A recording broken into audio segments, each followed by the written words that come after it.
Good morning, everybody. How are you? It's Nafissa Shireen here from Living Forward TV and Living Forward Business and Lifestyles. And what we do here at Living Forward is we help you to make really massive leaps in your income so that you can build a business you love and design it around a life that you really want to live.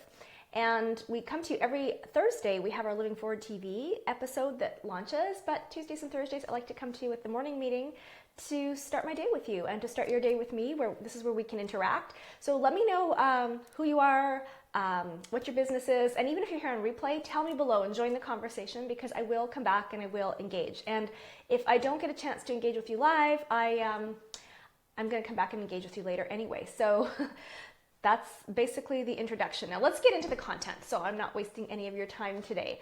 Today I wanted to talk about letting go to leap. And it was really timely. It was really timely because, I tend to look at what comes up in my communities, whether it's in my private Facebook group,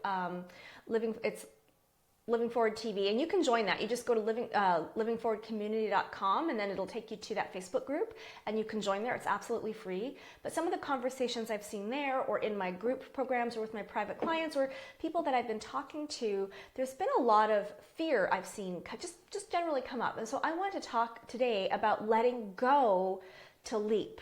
Because a lot of times we all have something that we're really holding on to really tightly because it makes us feel safe. And what was really cool is, and what's really predicating this theme today, is I posted on my personal page yesterday about my own experience of letting go 4 years ago. And I'm going to talk about that in a second.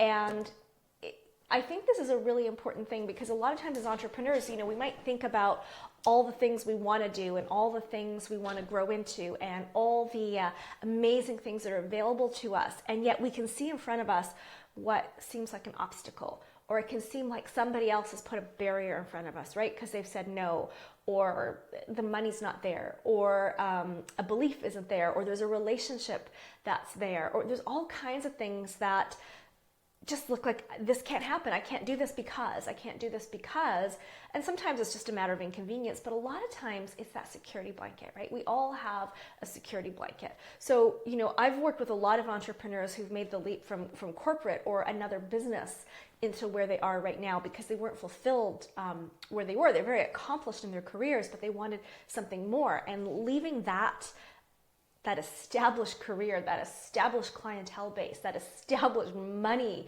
and what's the word? I don't want to say prestige, but reputation. Thank you. That's the word I'm looking for. Reputation in their industry, to leave to go to something new can be terrifying. And you want it, like it's right over there, but you're holding on to this thing over here because it makes you feel safe but not fulfilled. And here's the hard truth is, if you want to grow, you have to be willing to let go of something. You have to be willing to let go. And maybe you don't quite know what that is that you're holding on to right now.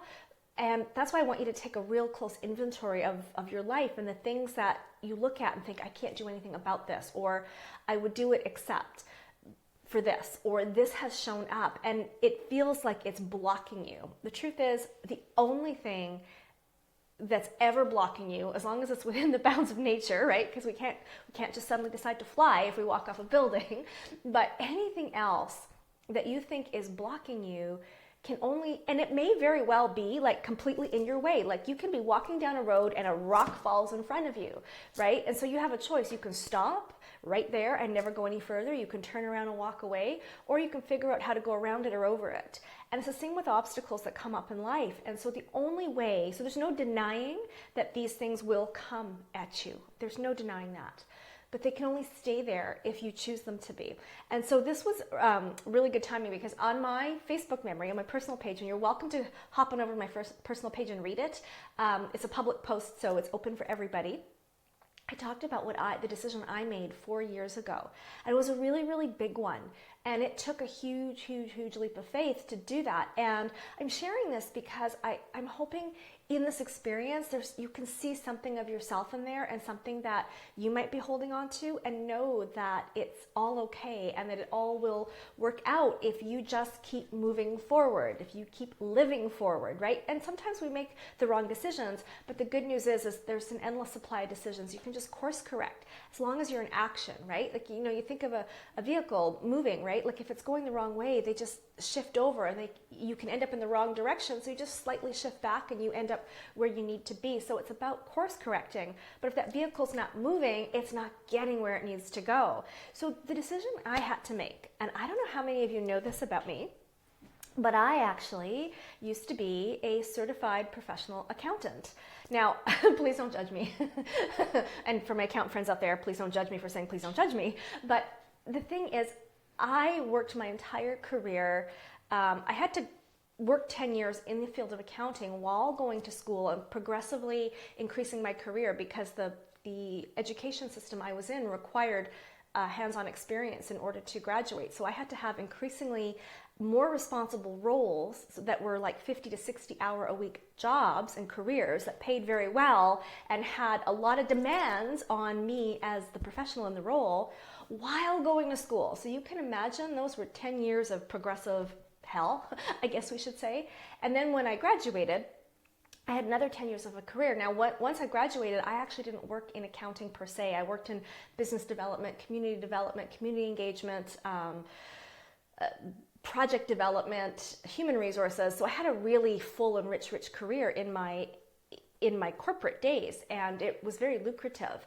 And even though I never ever used the accounting, that was my doorway in. That was how I got into these great roles. But it was also my security blanket, right? Like that was sort of like my credibility piece. Okay, so this isn't an accounting role, but I am professionally educated and I had this piece in there. So I always kept it, right? So when I started my own business, I never thought twice about it because I was never going to be an accountant in my business. And I had done a lot of work with my own coach for years in corporate, who, I look at her as someone who was so pivotal and fundamental in where I am today, because she helped me step into the woman that could become an entrepreneur, who stepped into the woman who could become a very successful in my corporate role. And so I fell in love with coaching because of that. And so when I left corporate, I went down that path and I really invested a lot of time and a lot of money. We're talking like multi-six figures in developing myself as a coach. And I had this credential, I had this business experience, right? And so I thought, well, the two will blend together.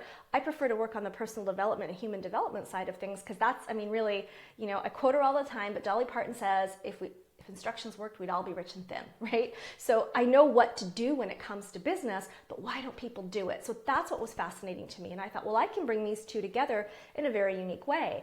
And that's what I do for my clients right now. We create spectacular success in their business because they're willing to do the personal work that will then make the practical work easy. It doesn't quite work the other way around. And the personal work, we won't get into that but right now. But what I'm saying is those were two really important things to bring together. Well, guess what? I found out 4 years ago, being a professional accountant meant I was part of the Professional Accounting Association, the body up here in Canada. At the time, it was called CGA. They've merged into CPA right now. And they told me, you can't do both in the same business. You cannot do both. And I said to them, well, I'm not doing any accounting. This is outside the scope of your jurisdiction because I'm not doing accounting. And what they said to me was, we consider you to be, because if you're talking business to anyone at all, then that is within our scope. And you are a member of our association, and therefore what you do for a business, we get to say what you do and don't do, as long as you're a member of this profession. And basically, I was sitting there going, you're kidding me, right? And they basically told me I had to open my business as an accounting firm. I hadn't done accounting in like 12 years. And me, sure, I had the designation, but I was not who would hire an accountant for transformation? No offense to the accountants out there, but it's kind of like you're not going to hire a shipbuilder to help you design your home, right? They're just two different things. So I'm like, okay, but I want to do this coaching. And they said, well, you can't open a coaching practice if you even talk about business at all. I'm like, well, how does that work? Well, then do I have to have 2 businesses? And they told me I couldn't package my services. Like, it was just all the stuff they told me I couldn't do. And so I sat there, and this was my dream business to start this. This is what I wanted to do. Like I said, I'd fallen in love with coaching. And I'm sitting here facing with this decision where I was like, okay, great. I can't have the business I want, right? So in that moment, because I'd had that identity for 20 years, whether I was in school or whether I was now working or having my own business, I had this identity of 20 years of having these 3 little letters behind my name. And so for a few days, I thought, I can't do it. I can't have the business I wanted to, because I was clinging on to those letters that actually weren't serving me. But they were making me feel safe, because what if my business failed? Would somebody trust me on my business knowledge if I didn't have these credentials behind me? And so when I finally realized that, okay, wow, I actually, if I didn't have these letters, I could do whatever I wanted. And then that became really scary for me to realize that, well, the only way to do what I want is to give them back their letters. Like, give them the damn letters back. Resign from the profession. I can't even say I was a former, without being in trouble, because that was part of my resignation agreement with them. And so I had to resign from the profession, take down my framed certificates from my wall. Like, these took me 10 years of full-time school. I worked and put myself through school, and I had to send it all back. And just like that, I suddenly didn't have that identity anymore. And when you get to identity of who you are, and this is something I work a lot with my clients, is identity, because identity, you have your vision, and then you have your identity, and then identity, or your beliefs, and then your identity. So those are all kind of all tied in, and that really sets this whole stage for everything you think you can do or not do. So it was, I think we're, sorry, I didn't mean to keep getting interrupted here, but I think keeps telling me we're disconnecting, but now we're reconnected. So that looks good. Okay. So anyway, I had to make that choice. I had to make that decision. So the point I'm trying to make here is, and I'm sorry I got a little flustered by my software disconnecting, is that certification and that credentialing was such a security blanket, and it was keeping me stuck. And I had no idea what was on the other side of letting it go. And that's what happens for a lot of entrepreneurs. There's something they're holding on to. Like, maybe it's a relationship that is just at its dead end and it's keeping you from going to where you want to go. And that's a big deal, because it's a relationship, but you know when it's time, right? You know. And the question is the safety and comfort worth not achieving a life you really, really want? There's going to be that messy period. There certainly was for me a really, really messy period there. But it got over, like it was done. It was better to have that messy period and then go forward. Hey, Sandra, good morning. It's better to have that messy period and then have everything greater once you get through it than constantly live in this purgatory of not achieving what you want and feeling less than fulfilled. Or maybe you have a big amount in your savings account, and that's your security blanket, and to move your business forward, you need to go sponsor an event, or you need to hire a mentor, and that's going to pull your savings down a certain amount. And you know that this next step is what can catapult you, what can grow your business, and that's your higher self speaking to you. But your smaller self and your safety self says, well, I know this is my safety blanket, because what if it doesn't work? Because let's face it, we never have a guarantee. But what you can have faith in is yourself and the law of cause and effect, that if you take action, you will create an effect. So make sure you're taking the right action. But if you're holding on to that because you're so afraid of spending the money, then you're not going to create what you actually want to create. Those results you're not going to create. Or maybe you have a rule that I've paid off all my credit cards, and so I'm never going to borrow money. And yet, now I'm not talking about doing these things for like frivolous spending. We're talking about that next move. Maybe you want to buy a bigger house. That's your dream. Or maybe, that's one I'm looking at myself, right? A bigger house, that's your dream. Or maybe you want to expand your business, or you need to get a team member and temporarily the cash isn't there. But you have this rule of, I'm never going to borrow money because I'm so attached to zero credit balances. And so you don't get what you want. You don't grow. Your business stays small. So these things that you hold on to become a security blanket. I was at Amy Porterfield's entrepreneur event back in December, and she talked about the same thing about we all have security blankets. Sometimes they're little, and sometimes they're really, really big. And yet we always know that that's the thing, that if we could just let go. And sometimes it feels like, like you're letting go and you're jumping and you're falling in the dark blindfolded. I get it. But is not achieving what you want really worth holding on to that piece of safety? Is not breaking through whatever it is that's holding you back from a truly fulfilling and expressed life worth holding on to? At the end of the day, safety isn't safe. I think safety is the most riskiest thing you can do. And I want to tell you something about that piece about safety, because this is a little bit different than my CGA thing. Oops, I just said the letters. I wasn't playing it safe, was it? When I was in corporate, and I think I've told this story before, I'm not sure if I told it here on my Facebook Live, but I had a perfectly safe job. I was making about $80,000 a year.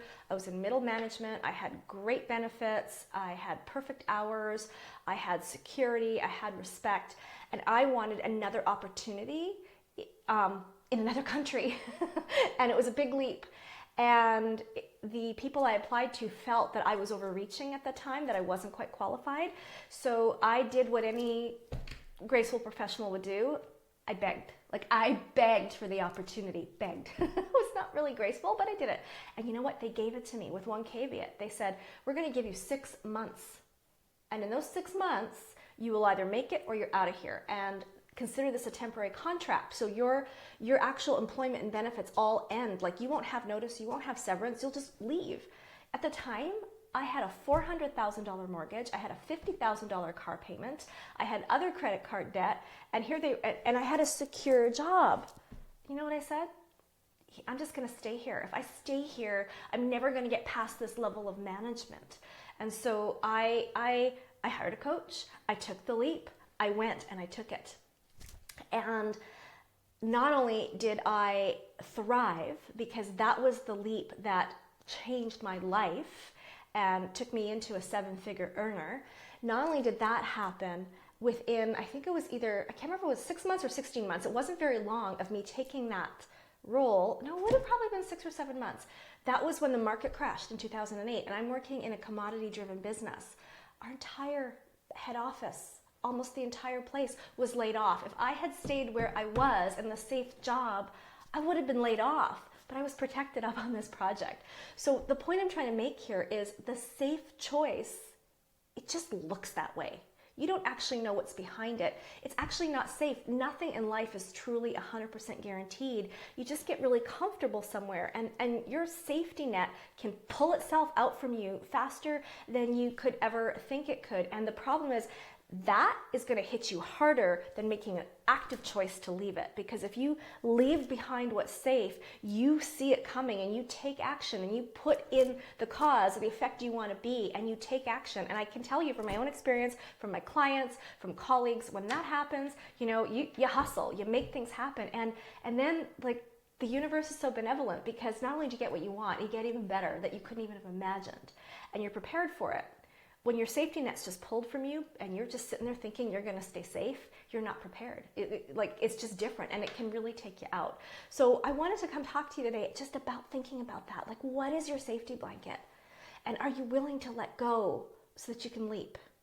So leave me a comment below and tell me what you think, and if there's ever been a time where you've taken a leap and it's really worked off, or if you've not taken one and you wished you did, or maybe there's one you're facing right now and you'd like some help with. Well, there's a link up above the video. Just click on that and get on my calendar and I'll help you with it.